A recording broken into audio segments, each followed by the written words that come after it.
What's up, everybody? This is Candy. And this is B, and this is a Trend Kill Quickie.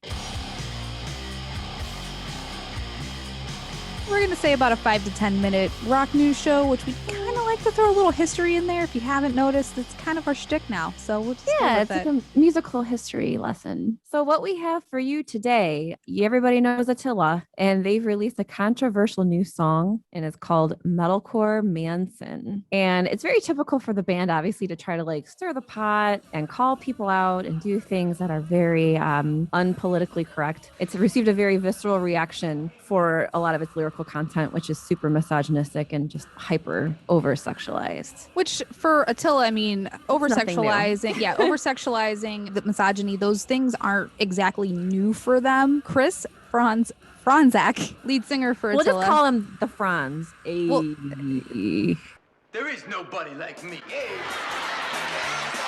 He's no stranger to this kind of music or this kind of lyrical content even. I mean, it's kind of what he's known for. He considers himself to be a bit of a shock rocker, his self-proclaimed crunkcore shock rocker, which there's been a lot of shock rockers in history. I mean, obviously, most notably recently Marilyn Manson, who he's actually kind of comparing himself to with this title. Yes, I think very clearly so, in fact. Well, yeah, very, very obviously comparing himself to Marilyn Manson with this song, and he is in a heap of trouble. Yeah, it's bad. So yeah, we all obviously remember the Manson thing. And I guess for the Franz, I'm sorry, I can't stop. You're thinking of Happy Days, dumbass. Oh yeah. Hey, sit on it. In June of last year, there was actually someone who alleged that there were some encounters that took place with Franz where he took advantage of her. She was in a very inebriated state. She was blacked out, and he was pursuing sexual activity, even though she was trying to tell him no. And she also told him that she was 19 years old, even though she was 17. So she admitted to that. But then later on, he acknowledged that he knew she was only 17. So that kind of stirred up the pot a little bit more, too, with that encounter. And that was just in last June of 2020. It actually goes a little bit deeper because I actually did kind of find myself in a rabbit hole reading about this. It's easy to do that. So yeah, with this particular girl, her name is Roxy Vienna. There was actually a series of tweets between her and there were several other girls commenting on this where basically they all pretty much say the same thing. They all have the same story. Like, this wasn't just a single encounter with Franz. This was multiple encounters with him. And there's texts, there's screenshots, there's a lot of like kind of damning evidence against him, as well as there's also some damning evidence against her as well too, which again, we're not trying to victim shame here in any way, shape, or form. Never. She admits that she knew what she was doing was wrong, but she did it anyway. Again, she was a stupid teenager, so... But he also did take advantage of it too. Right, so. And she was a fan, and so, you know, fans sometimes will do a lot of stupid things. They'll put themselves in dangerous situations, and she knows that what she did was wrong. And once all of these tweets were coming out, like, he issued a statement on Twitter, I believe, just basically admitting the fact that he did it. He admitted that he did have sexual relations with her. He did not admit that he knew she was underage. He also denied the fact that he took advantage of her. He basically said, you know, this whole thing was consensual. He's like, I like my fans to have fun, so I bring guys, girls, everybody backstage. We all have fun. We all get drunk, whatever. He also even said, like, there's two sides to every story, which is fair. There are two sides. So it's like, it's such a gray area with at least this particular part of the story, because again, nobody was there. There's other people coming forward saying the same thing in the same story, which is pretty damning. But the fact that nothing has actually really come of it since then just means that there's not enough evidence of what's going on. So again, two sides of the story, who knows? But the fun back history or backstory to, I guess, this new train of misogyny that is becoming of Franz is, for those of you who don't know or maybe don't remember, Franz got his start on a reality show back in 2006, MTV's Made. Which Candy literally just told me that. And I was like, the whole time? I had no idea. I remember Made, but I didn't know that's where he got his start. It was one of the last seasons, but like, he was just a stupid kid in high school in a metalcore band that wanted to be made into a male model. Because he was just like this hairy, greasy metalcore singer, and he was not good with the ladies. Hi, baby.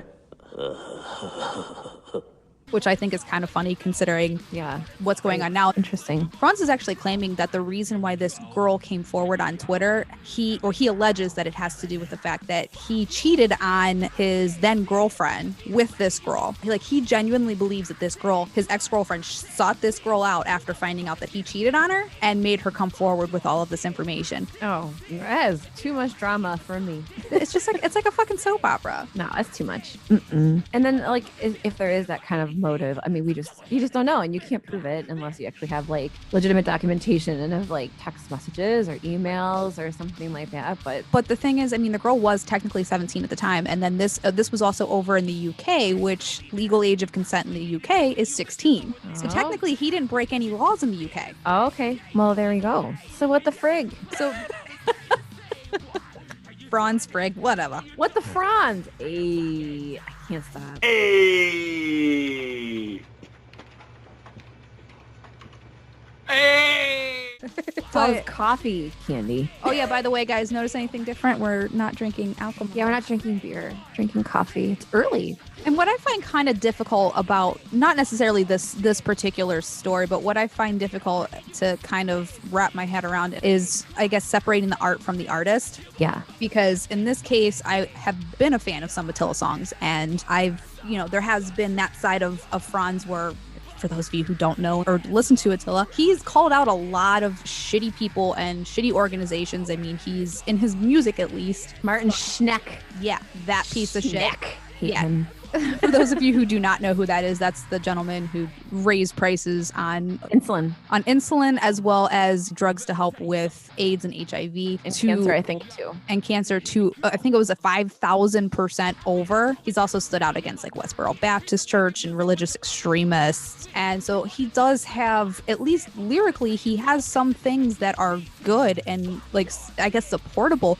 We don't really know, is this smoke and mirrors, or does he actually care about these things? Is he doing this just for controversy? It's hard to know. It's hard to really know where the intent is, because obviously we don't know the person individually. So it's hard to say where the intent's actually coming from. Right. And we've talked about it, and I think you're the same way. I'm the kind of person, I don't really listen to lyrical content. I listen to lyrical melody, and I listen to musical content, musical composition. I rarely really care about the words that are being used. So when a song has super offensive language, it doesn't really resonate with me because I'm not really listening to the words. I know not everyone's that way, but again, some people probably do really take that language at face value and are supremely offended by it. And it's just hard to, I don't know, I guess reframe that for some people, that it is, like you said, separating the art from the artist, and do they really mean the words they're saying? Right. Or is it just words they're throwing in there to just create attention, and they don't have any heavy meaning? Right. And that's kind of where I'm standing at least with this, because obviously if you read the lyrics, I mean, we're not going to play the music for you. Sorry, but it's just not going to happen. If you read the lyrics are nothing new. They're nothing new for Attila. They're nothing new for any rapper in history. I mean, it's basically pretty much everything you could possibly at this point in time, with all the different genres and musicians.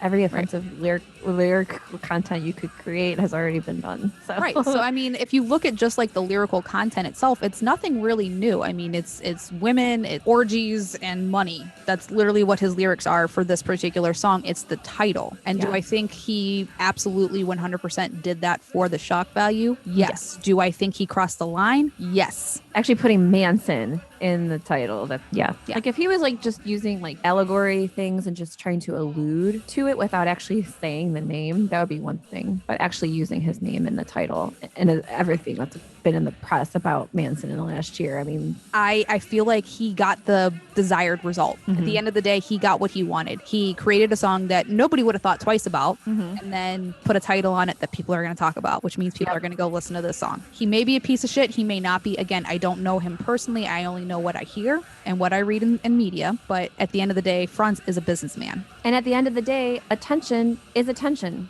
right? Some people need attention so much that they don't even care if it's negative attention. And I feel like given his history and given, just where he started from, it may just be like a weird psychological thing for him. And I think a lot of artists actually kind of struggle with that too.